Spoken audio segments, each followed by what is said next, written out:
Generally, when a game that I cover comes out, I like to do these videos where I go over the super attacks, the ultimate attacks, or in this case, the awakening techniques in a tier list video. The idea of this video isn't supposed to be about functionality or the damage or anything like that. It's just supposed to be about how cool the move looks, aesthetically what the move is all about. I also try to ignore context as much as possible. Like, I don't care about the moment that happened in the series, whether it be an anime or a comic book or whatever. I just try to judge the super for the super. I do, however, try to take into account the type of character that we're talking about. So for example, if I'm talking about Ryo, I'm expecting his moves to be slightly less flashy than someone like Goku. I don't expect him to bust out a tailed beast bomb or a final flash. With that in mind, we're going to be going over 6 different tiers here. We're going to be going over E to S tier. Please keep in mind that all of this is just opinion based. It's literally a bunch of biases thrown into one video, so don't stress out too much if your character is at the bottom or a character you really don't like is at the top.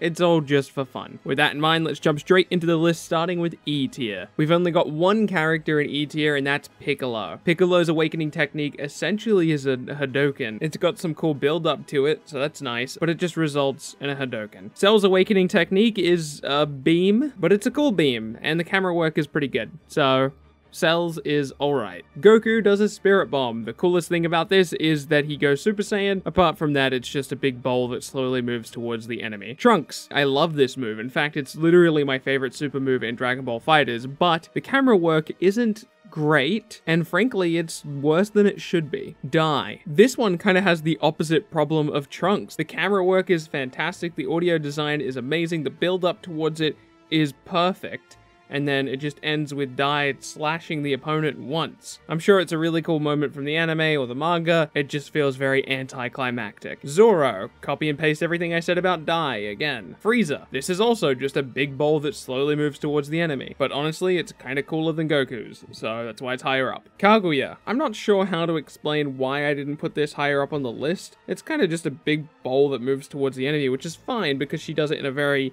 dramatic way. I was just expecting more out of Kaguya. Vegeta, just like Cell, has a big beam, but something about Final Flash. I don't know if it's the camera work or the face animations or something. Final Flash just looks so much cooler than Cell's Kamehameha. Kurapika. I mean, his chain move is cool, but I don't know, it's just kind of underwhelming. I don't really have much of a take on this one. I don't know, it just doesn't seem right to me. Ichigo. Again, perfect camera work here, but it's kind of just a sword slash. The audio design's really good on this one though. Kenshin. Really? Just copy and paste everything I said about Ichigo. Again, the camera work is good, but it just results in a big sword slash.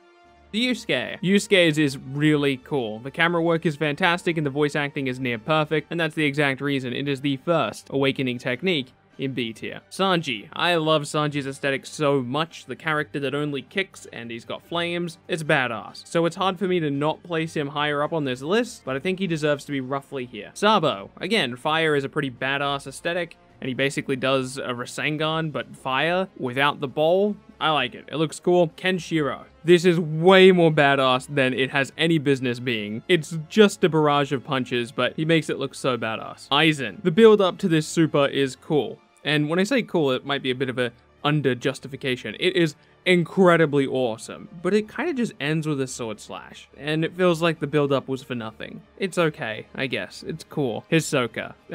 Hisoka, please never change, you silly human. Toguro. I'm not usually a fan of big characters. More specifically, I'm not usually a big fan of their flashy super moves because they're usually just not interesting. But for a big guy, Toguro has a really cool super move. Boruto. I like this one a lot because they show off a lot of Boruto's character. Without using a manga or anime specific moment, they still manage to capture the exact way that he fights. He fights by overwhelming his opponent with a small number of clones, but at high speed, eventually resulting in him landing his Rasengan. I don't know, I thought it was really well choreographed. Sasuke. I tried to ignore my bias for Sasuke here, and that's why he's not in A tier, I put him in B tier. Honestly, I'm valuing it a little bit less because of the next entry, which is Kakashi. And this sure is basically the same thing. So copy and paste everything I said about Sasuke. They're both cool, but it just sucks that they're so similar. Shiryu. Hey look, it's Vegeta's assist, but in awakening technique form. In all seriousness though, this is pretty cool, and I'm pretty sure it turns him into golden cloth, although the only footage I've seen of it,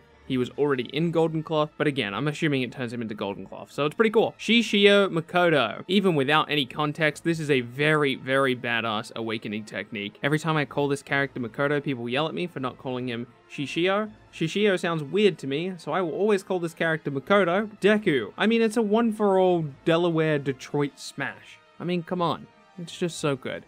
Deku, you're such a badass, man. Asta, this awakening technique is near perfection. I almost placed this one in S tier, but I ended up leaving him in A tier because of the other high quality ones in S tier. Gon. Gon's ultimate form looks incredibly good in this game. Fantastic audio design, even better camera work, and of course the visual effects are incredible. Seiya. This one I'm probably a little bit biased on. I don't know, I really like the aesthetic of this. I could have easily put it in B tier though. I think it looks really cool. Because again, it's really cinematic and it's really cool, but it does just kind of result in a bow and arrow shot, so I don't know, but I like it a lot. I like the aesthetic of it a lot, and that's why I put it here in A tier instead of B tier. Naruto Uzumaki. Honestly, I probably could have put this one in S tier. It's really cool. It's still in A tier for me though, because they could have done something else with Naruto. Something that I would have loved to have seen. And I was really hoping they were going to do that, but oh well. Jotaro Kujo. I mean, what's not to love? They've got the Aura in there, they've got the time stop. It's pretty much exactly what you want from Jotaro.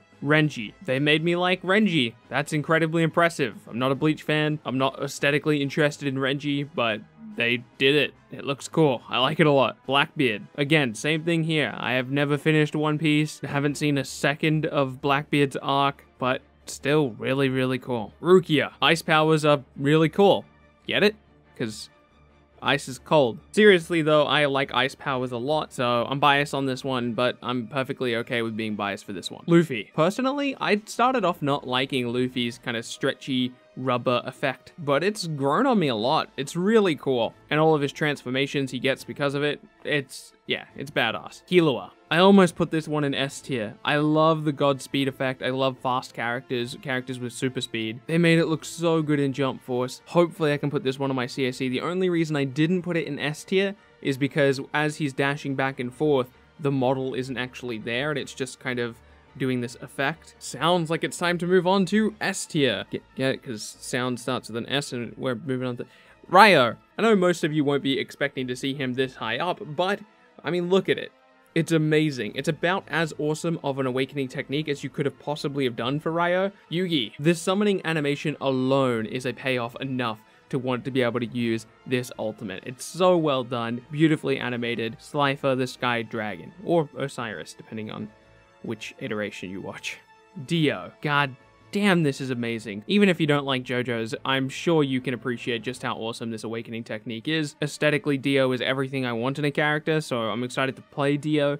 I'm recording this video before the game comes out. I'm not sure when this video is going to go out, whether it will go out the day before or the day after. I don't know, but still, Dio's awesome. Finally, my favorite awakening technique in the game, Gaara. Everything, and I mean everything about this awakening technique is perfect. The camera work, the audio, the visuals, the animation, it's amazing. A 10 out of 10 awakening technique. Regardless of whether you like Gaara or not, you have to appreciate this badass awakening technique. That's it, we're done. My tier list for all of the awakening techniques in Jump Force. Let me know which ones you disagree with the most. I'd appreciate a like on this video. These ones take a long time to make, so support this video as much as you can. I'd very much appreciate it. Subscribe to keep up to date with future content. My name has been Bilbzy, and I hope to see you online in Jump Force, and I'll hopefully see you in the next video as well.